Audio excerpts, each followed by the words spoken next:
Well, hi. We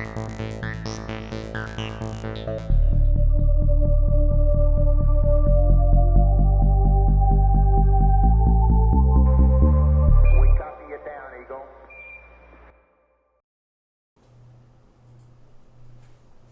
All right.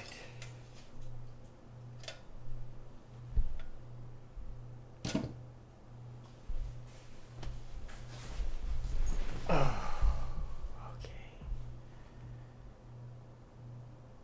So first, let's go ahead and address this thing. Well, let's just say that there's a certain thing in the adult world known as acne. And if I didn't have this little piece of toilet paper on my nose, well, let's just say it would look something along the lines of, yeah, that. But anyway, hello all you lapidaries, rockhounds, and intrepid travelers of the internet. Hopefully welcome back, and if you're new, welcome for the first time to Bucky's Laboratory, a show where we as enthusiasts learn all about the world around us, and hopefully create a thing or two along the way. As you may have guessed by the title of this video, today we will be experimenting with the rather well-known hobby of recreational crystal growing. Growing crystals is rather new to me, so upon receiving this National Geographic Crystal Growing Kit as a gift for our annual Christmas celebration, I could not resist the urge to sacrifice my sleep schedule and not only go through the entire process of growing this crystal, but also recording the entire experience in order to immortalize it on this heaping cesspool of information that we know as the internet. So please, sit back and enjoy this gathered gargantuan horde of specifics and grow a crystal with us. Are you ready? This we need to cook. I'm just kidding. Not that kind of crystal.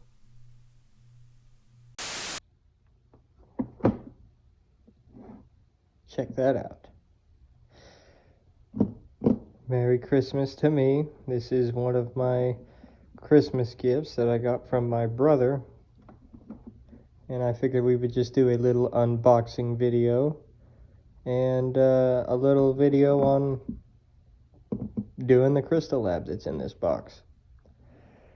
So, crystals is something new to me.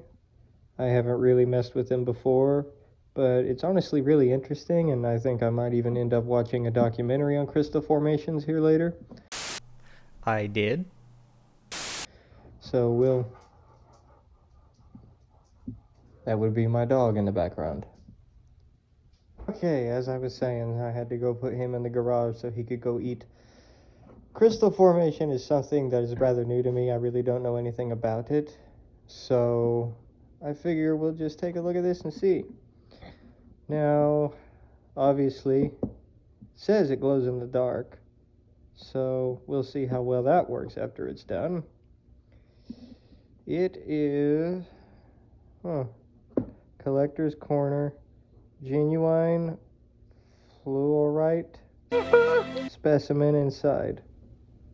Interesting. This set contains chemicals that may be harmful if misused. Read cautions on individual containers carefully. Not to be used by children except under adult supervision. Well, I still feel like a child, but the law says I'm an adult, so I think I'll be alright.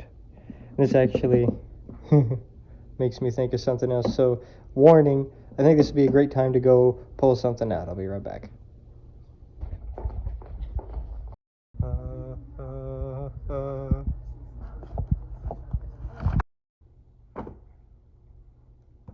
Safety Sense Laboratory Guide, just in case. So, I may not use that. I just thought it'd be funny. I have this, so we may refer to it. Probably not. I mean, it's made for kids, so it'll be fine. Anyway. Glow in the Dark Crystal Lab, just to give you an idea of what the box looks like. Every purchase helps support the global non-profit National Geographic Society. in its work to protect and illuminate our world through exploration, research, and education. Very interesting. Oh, everybody knows that I love the National Geographic Society. Glow-in-the-dark crystal lab. Alright. 1 bag of crystal growing powder, 1 glow-in-the-dark seed rock, 1 magnifying glass, which I have a much better magnifying glass right there.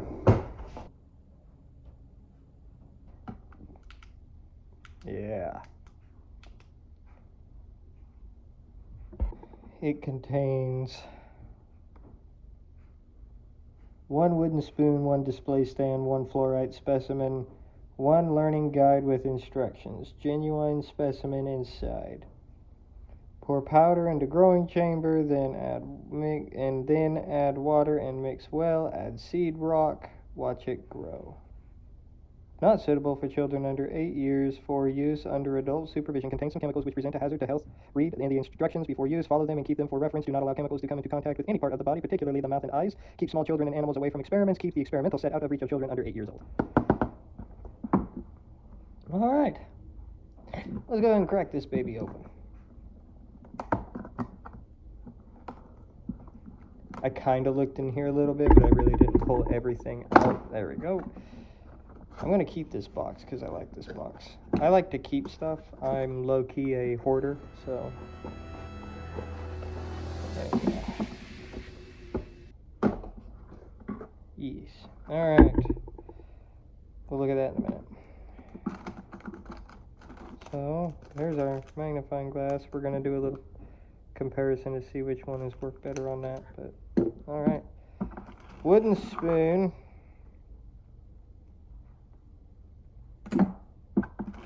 There's our specimen and our stand.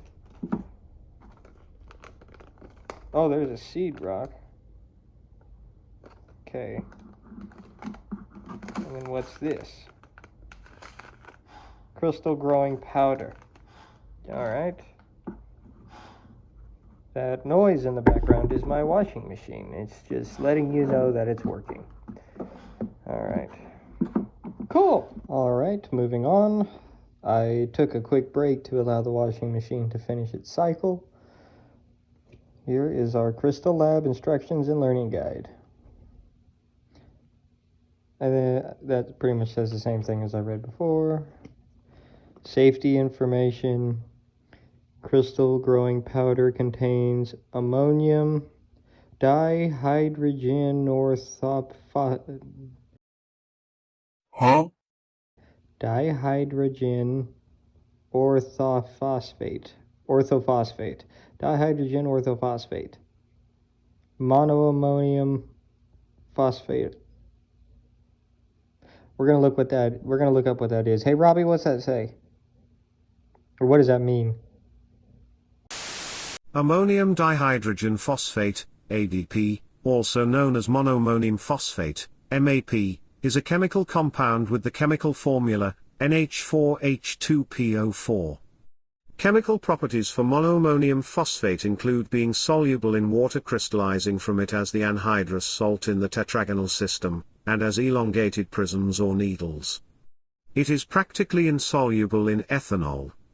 Solid monoammonium phosphate can be considered stable in practice for temperatures up to 200 degrees Celsius, when then it decomposes into gaseous ammonia NH3 and molten phosphoric acid H3PO4. At 125 degrees Celsius the partial pressure of ammonia is 0.05 mm Hg. A solution of stoichiometric monoammonium phosphate is acidic. Monoammonium phosphate is industrially prepared by the exothermic reaction of phosphoric acid and ammonia in the correct proportions. Uses for monoammonium phosphate include things like agriculture. The largest use of monoammonium phosphate by weight is in agriculture, as an ingredient of fertilizers.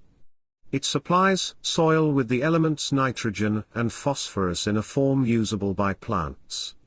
Also fire extinguishers. The compound is also a component of the ABC powder in some dry chemical fire extinguishers. Optics also benefit from monoammonium phosphate. It is a widely used crystal in the field of optics due to its light refractive properties. Electronics use monoammonium phosphate crystals because they are piezoelectric, meaning those types of materials create electrical charge when mechanically stressed, a property required in some active sonar transducers. In the 1950s, ADP crystals largely replaced the quartz and Rochelle salt crystals in transducers because they are easier to work than quartz and, unlike Rochelle salt, are not deliquescent, meaning they do not tend to melt or dissolve when stressed. Monoammonium phosphate is also found in toys, such as what we are reviewing today. Being relatively non-toxic, MAP is a popular substance for recreational crystal growing, being sold as toy kits mixed with dyes of various colors. As far as ammonium phosphate occurring in nature, the compound appears as the rare mineral biphosphamite. It is formed in guano deposits. That's right, bird and bat poop. I hope that helps. I know that was a lot. Now let's get back to the video. Crystal rock seed, ammonium dihydrogen orthophosphate, dihydrogen orthophosphate. Oh, it's the exact same thing. Okay. To find your local poison control center. So it's going to make me find it myself, which I'm not too worried about. Contents list. Advice for supervising adults. Yeah, we're going to skip that. First aid, safety rules. Alright. This is our instruction guide for how to grow it. Alright, so here's some tips. Some people have reported that they can grow larger crystals if they cover the top of the crystal growing chamber for the first 24 hours of the experiment. You can give this a try, it won't hurt the crystals, but make sure you remove the cover after 24 hours so the water will evaporate. Crystal growing is a popular hobby, and hobbyists who have the greatest success do so because they keep detailed notes. Mark down when you begin the experiment, how much powder you use, how long you stirred it, how long the water cooled, etc. Then, when you're ready to try again, you can grow bigger and better crystals. This is a genuine experiment, and as such, there are many variables in play that can be difficult to control. These instructions should provide optimal results, but individual results will vary. We'll see how we can do. This is a learning guide. We're going to go over, I'll do a whole segment about this here in a second, but we're gonna go ahead and this is all we're gonna go ahead and go over this, and we'll do a little segment on just the facts of crystals. But I think we're going to let's just jump right into it. Let's get going.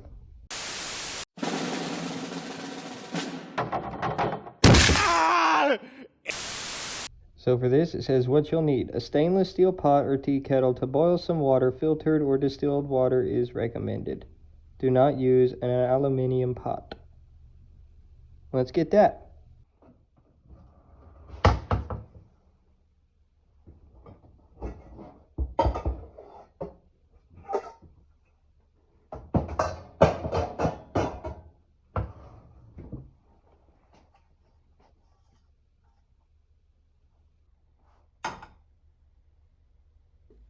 It said to gather up all your materials beforehand because this is a time-sensitive thing. So I need a glass measuring cup, which I only have plastic, but I think that'll work. I have a stainless steel pot for boiling water. I have all my crystal growing stuff right there, ready to go. And then we need to have our wooden spoon, a crystal growing chamber, so I'm going to just grow it in this glass jar right here. Make sure that it is heat proof and it doesn't explode when you put hot water in it. And newspapers or cardboard in a place where it is going to have the least amount of vibrations possible, because that will disrupt the crystal growth. Bad vibrations? As well as the newspaper is just to prevent any spillage, and you need it to be decently warm. Crystals will still grow in a colder environment, but not as fast and not as well. I went ahead and put it on my desk, just it's the best place I could find, or I could think of to put it. And we've got my lunar module and Robbie right there to keep it safe. So I think we'll be alright. And then just for my protection, I also got gloves. So the first step is to, I apologize for that sound in the background, that would be the refrigerator. But we're just going to have to deal with that. I can't wait anymore for ambient noise to stop, and anybody who watches this channel knows that my audio quality is never the best. So anyway, the first step is to the first step is to place the newspaper's cardboard in the spot where you will be mixing your crystal growing powder into hot water. Thoroughly clean and dry the measuring cup and mixing bowl in your crystal growing chamber. The second step, which we've already done that, you just saw that. Gently use your hands to break up any clumps in your crystal powder packet before opening. Pour all your crystal growing powder into the growing chamber. So,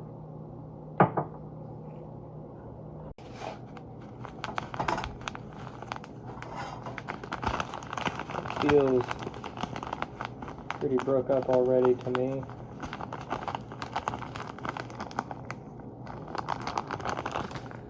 Alright, I'm gonna have to probably go get some scissors. I'll be right back. Alright, so I have cut the top off of our crystal growing powder. Opening, pour all the crystal growing powder into the chamber. So there we go. In we go.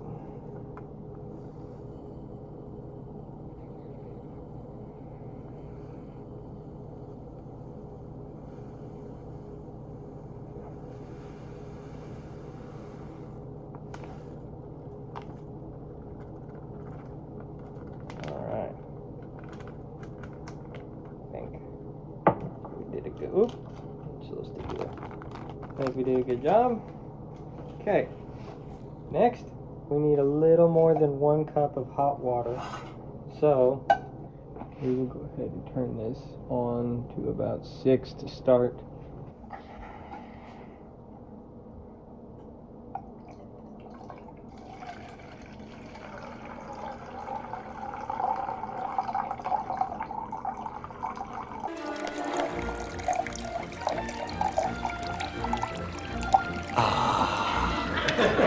Alright, there we go. That's a little bit more than 1 cup.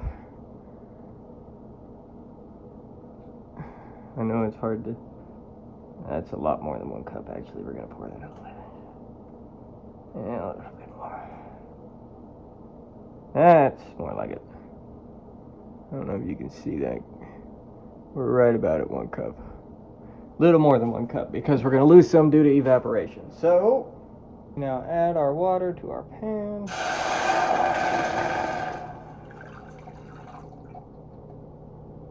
Yes.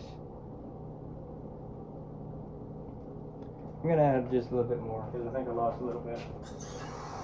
Okay, now I can't do that. I'm not doing good practice here. It's the first time I've ever done this, so I'm just trying to make sure I don't f up. I'm good at. There we go, that's better. Alright, so we let that boil. And then we add it to our container and we stir it. And then we'll carry on from there.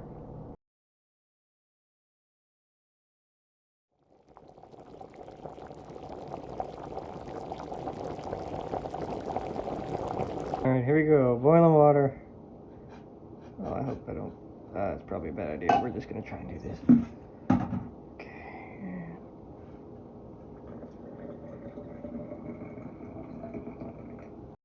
Not getting the shot. Alright. So it's in there. Now we. I'll set that right there. Start our timer for 2. Timer 2. Alright, we got a timer going for 2 minutes, and now I just stir this up for 2 minutes until everything is completely dissolved.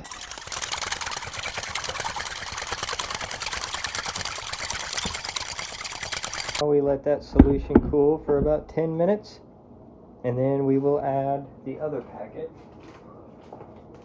with the seed rock in it. Seed rock. Yeah, Alright, let's wait 10 minutes.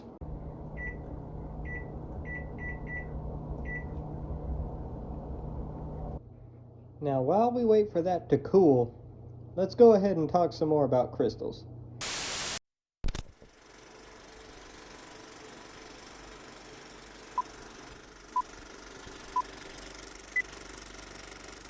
The following is read almost entirely from, but with a few exceptions, the National Geographic Crystal Lab Instructions and Learning Guide, included inside of the National Geographic Crystal Lab Growing Kit.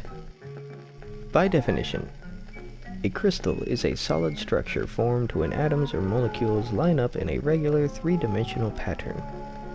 The salt on your dinner table, the snow on the ground, and the diamond in a wedding ring are all crystals. The actual word crystal comes from the Greek word chrysos, meaning ice cold. It was originally thought that crystals were a type of ice that was so cold it would never melt. A little over 200 years ago, scientists concluded that crystals grew by the addition of layers. The smallest building block of a crystal is called a unit cell. The atoms in each unit cell are held together by electrical forces or bonds. When a bunch of unit cells are near each other, the atoms arrange themselves into patterns. They tend to attract one another in some directions more than others.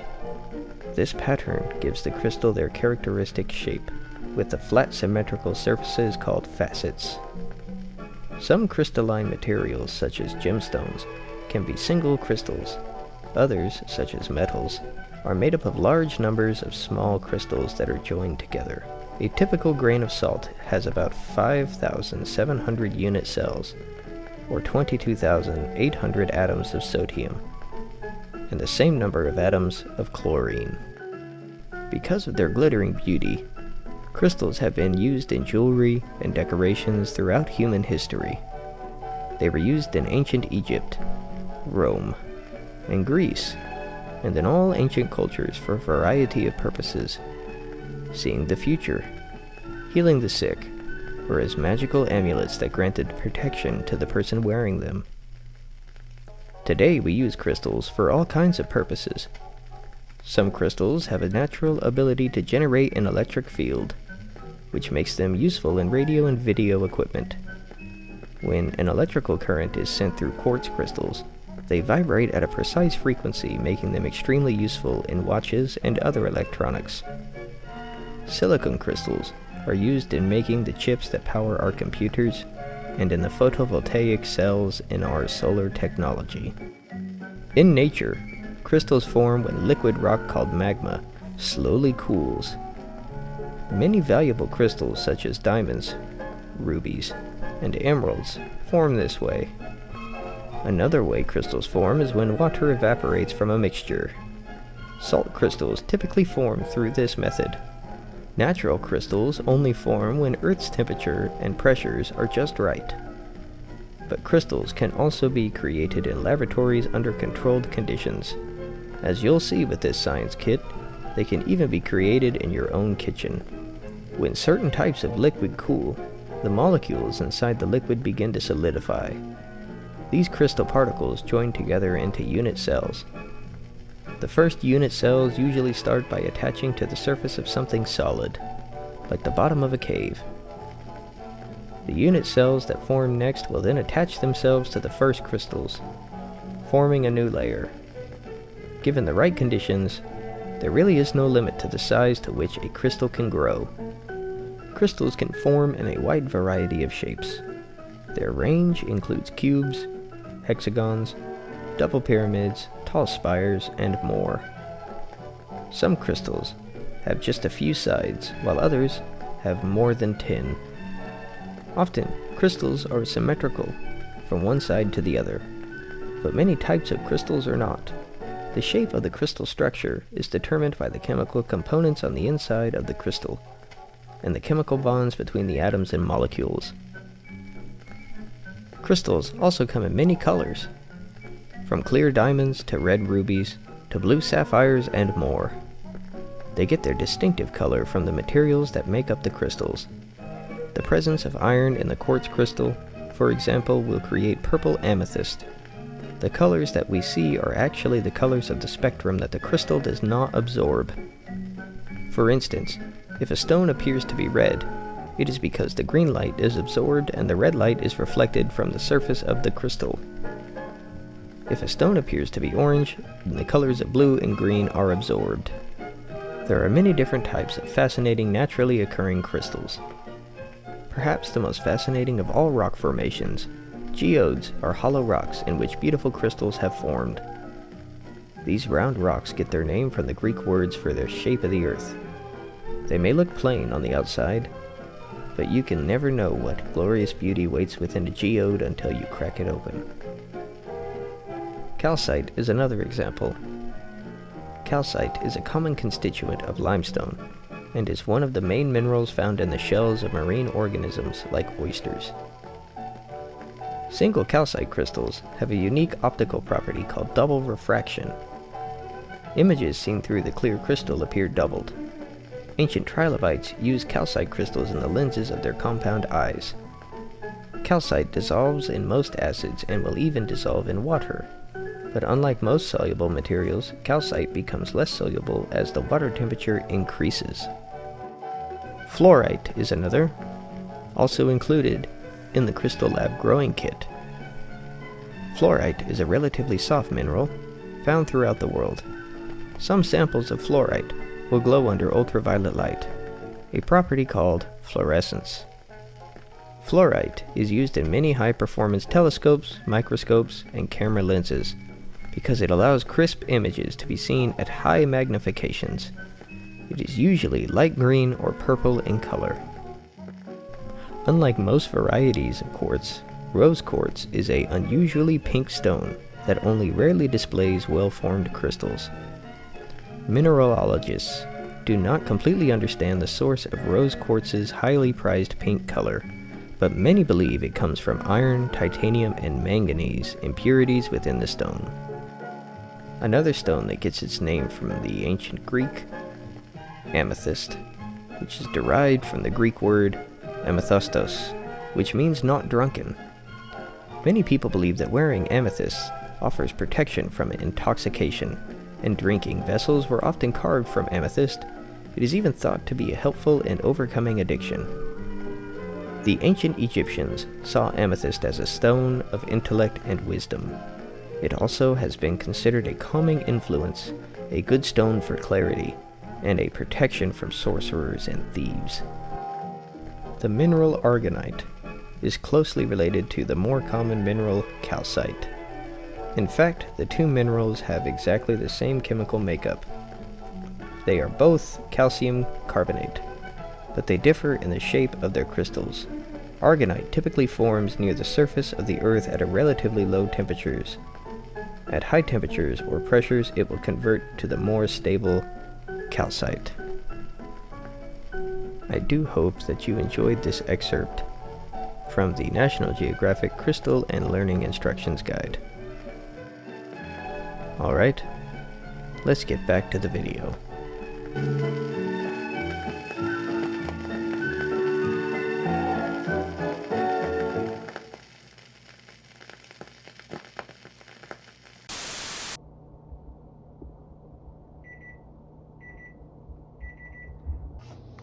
Here is our beautiful seed rock, and it wants me to place it in there evenly so that way it forms the best. So we're just gonna take our little spoon here, I think.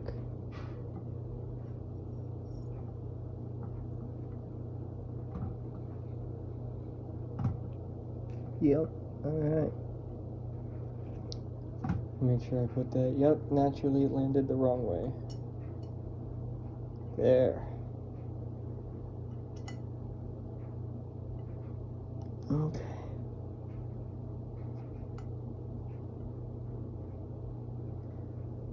Got it in there. Just about even. And then now we just place it on our growing area.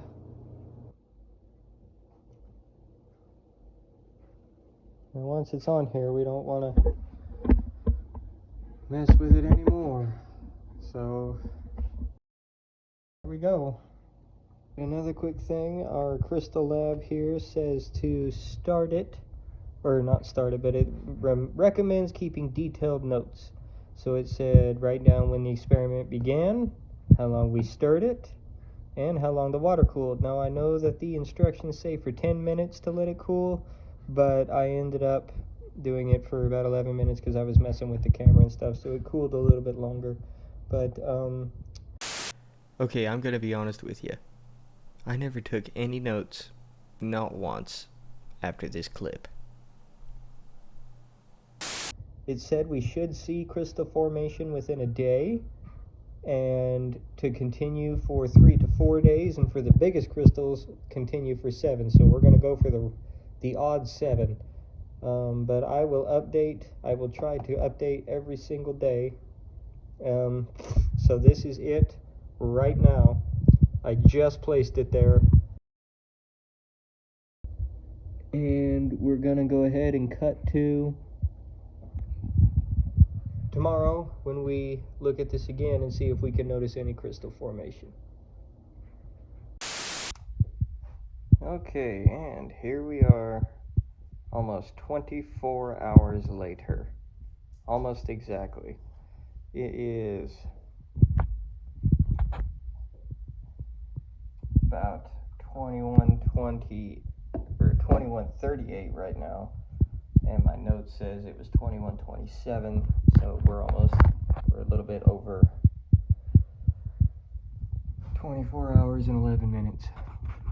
And personally, I cannot tell much of a change. Let me get my magnifying glass here. We got our light. Use that as a light real quick. I don't see much of a difference. You can see it has evaporated some, gone down a little bit, and I'm seeing some crystal-like formations around the edges.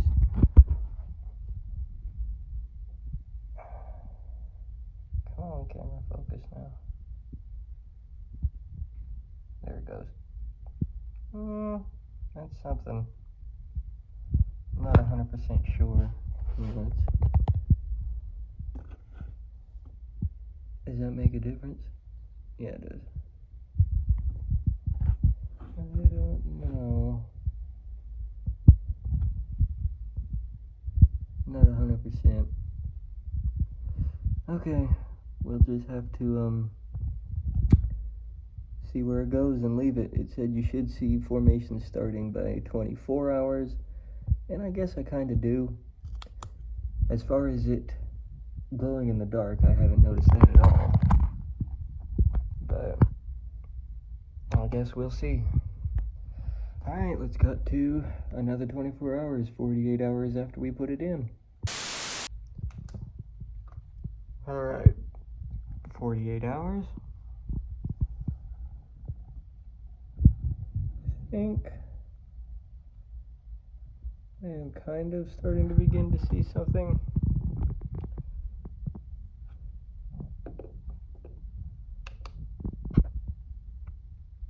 Yeah, I think I definitely am seeing something growing off of there.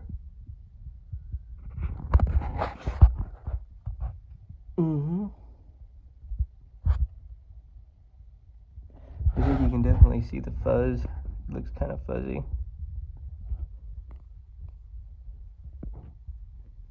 And then you can also see it around the edges. You can definitely see it starting to grow around there. Okay. Yeah. Let's go ahead and catch it on the 72-hour mark. 72 hours. Once again, I'm seeing a little bit of fuzz. It's not all that defined yet. I honestly thought that it would be more growth by now. I'm not 100% sure why that is, if it's too cold, if I bumped it too much. But I am seeing some growth, so we're just going to let it continue on. But you can see the top is it's really crystallizing up top. So that's interesting. And we will go for day 4, and I will update you then. A little past 96 hours, more like 98 hours. It's growing really slow. I got more crystal growth up top than I do down here. And the other thing I noticed is it's more like the seed rock that glows in the dark rather than the crystals. I noticed that the crystals really weren't glowing in the dark at all. But it's just, it doesn't seem like it's really doing anything for me. Let's see if I can get it to focus here. Yeah, that's better.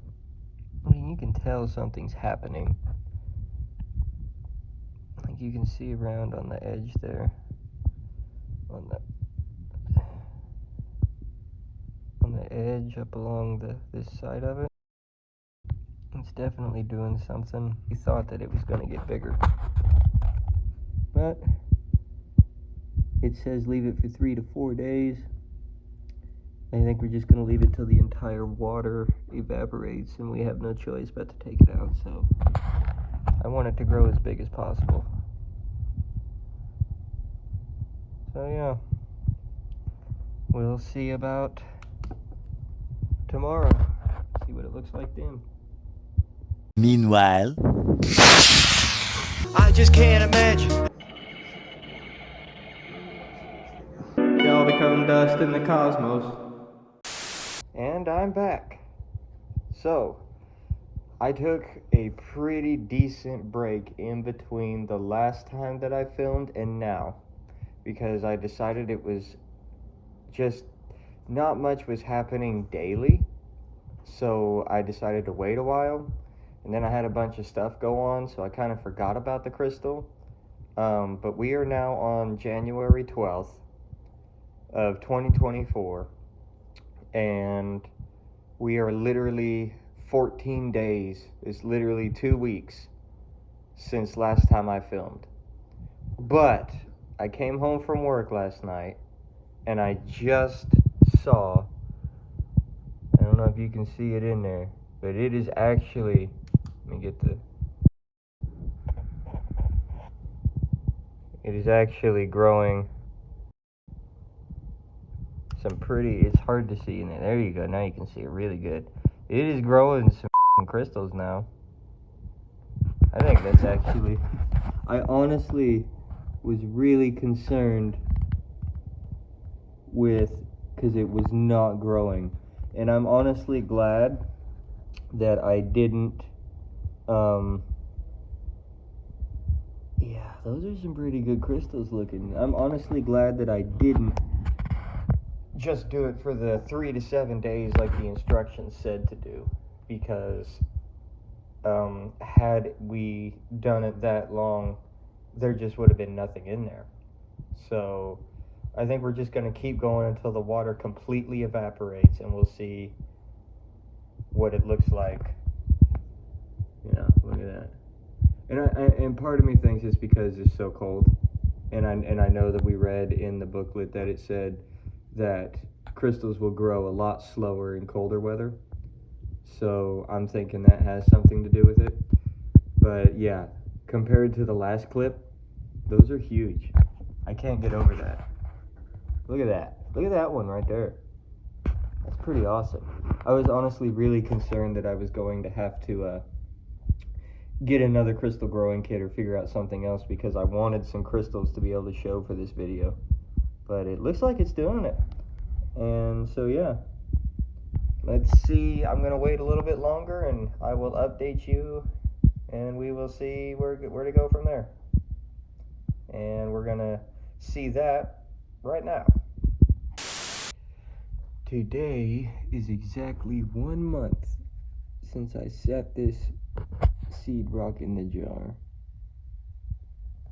I think it is Coming along better than I thought it would. I didn't realize how long crystals would take to grow. Look at the formations around the edge of the glass. See, that'll be a problem later. And also at the top. Like the entire thing. You can just see how it's grown as it's gone down. But yeah. 1 month of growth. It's crazy.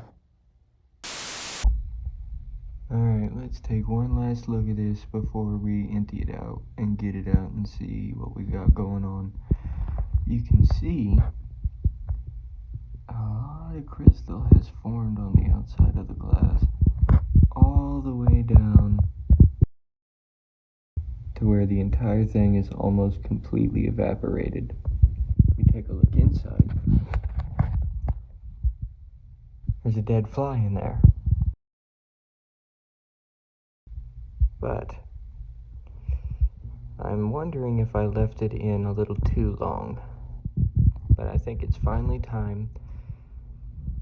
We're gonna go ahead and pull it out and see what we got going on. So let's go ahead and do that. So I went ahead and laid out some plastic and paper towels to try and catch any moisture. I'm gonna go ahead and get rid of what's left in the fluid in there, and I don't know exactly what I'm gonna use to pry it out of there, but we'll see. I'm making this up as I go.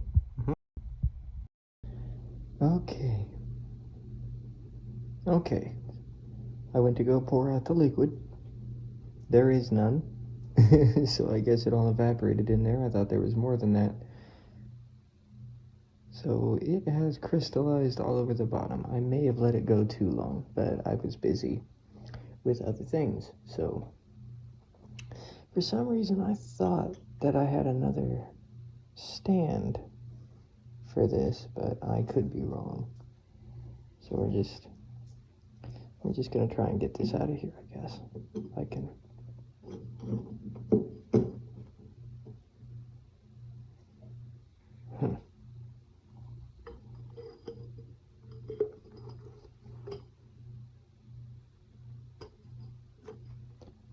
Uh-oh. Uh-oh. The whole thing is crystallized to the bottom. I may have waited way too long. Oh.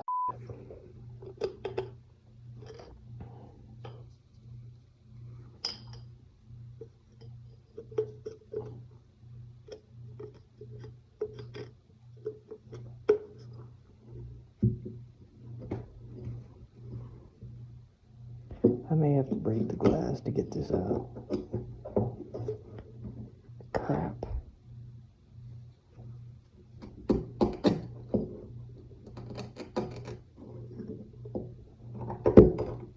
Okay. Well.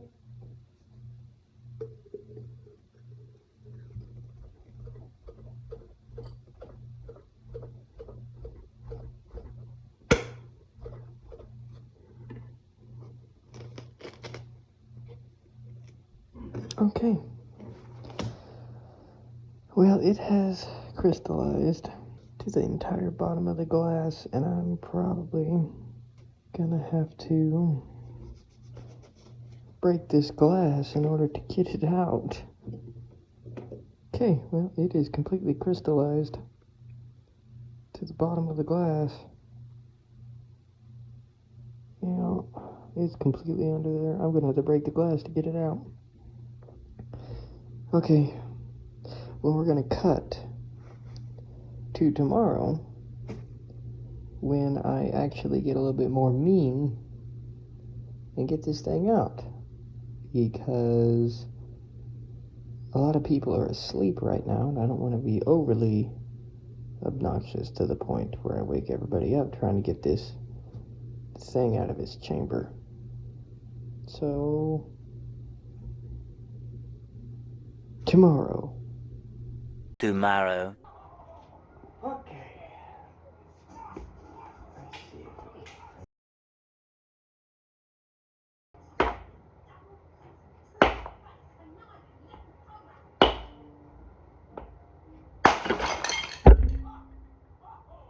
got it out.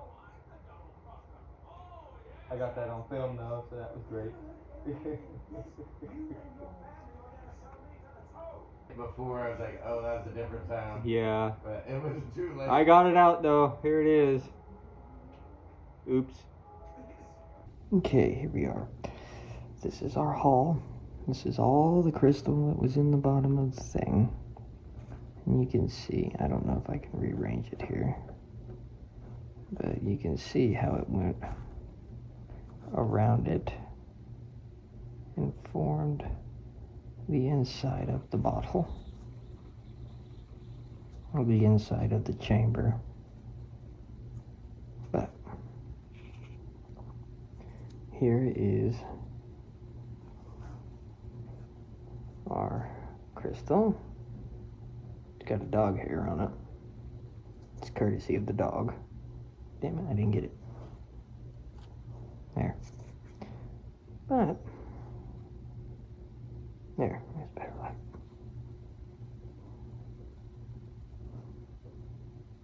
It's pretty interesting. You can see all the formation on the top. I honestly think it is. You can see the seed rock underneath. And I honestly think it turned out way better because I didn't think it was going to form a crystal anyway. But I think it looks really good. I apologize if you can hear the dog in the background, but there's really no getting rid of him. But I really like that. Look at that.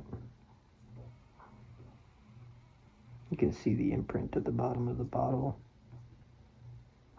Now I have a whole collection of other crystals and gems and special rocks, so I might do a video on that later. We'll see. Let me know if it's something you want to see. But yeah. And don't worry, we'll get some glamour shots of this, of our pieces here later. On the Lazy Susan that I built for the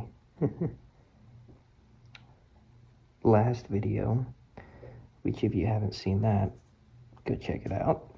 I'll put a link in the description. But yeah, little piece.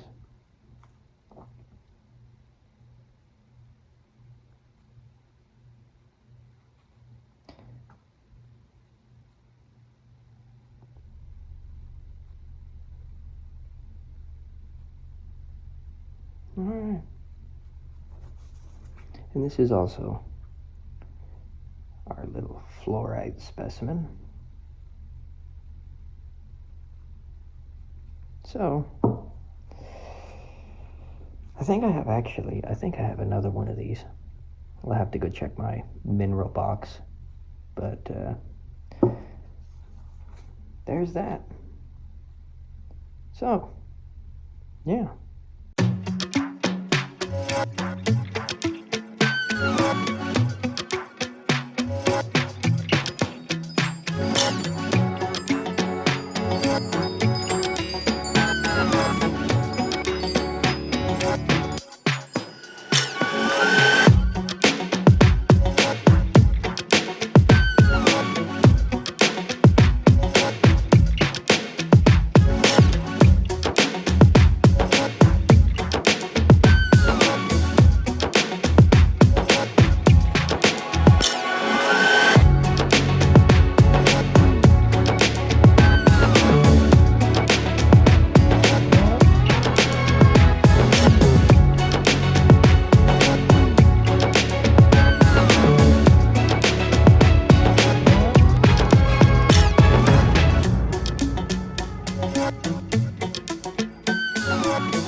Not bad, huh?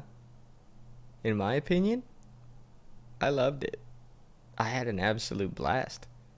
If you are thinking about getting one of these National Geographic crystal growing kits for yourself, or if you're thinking about trying to use your kids as an excuse to get you one, I'd highly recommend it. It was very simple, safe, and educational. And no, by the way, I am not sponsored by National Geographic. Call me. One of the only things that I could think of that would probably be more of a con than a pro would be it did take a lot longer for the crystal to grow than it said in the book. But I feel like that would be very dependent on multiple factors. So, yeah, 10 out of 10 would recommend. And on that note, if you enjoyed this video, please drop a like or a subscribe. It would really help out the channel, and I would really appreciate it. If you would like some behind the scenes action and like to see how Bucky's laboratory gets made, or would just like to help us out with operating costs, please consider subscribing to our Patreon. If you have any cool, amazing, or creepy creations of your own, please share it with me on social media. I absolutely love seeing all the amazing things that people are capable of. This video was brought to you today via the internet. Why don't you make like a tree and log in? And as always, I will see you in the next episode. Bye.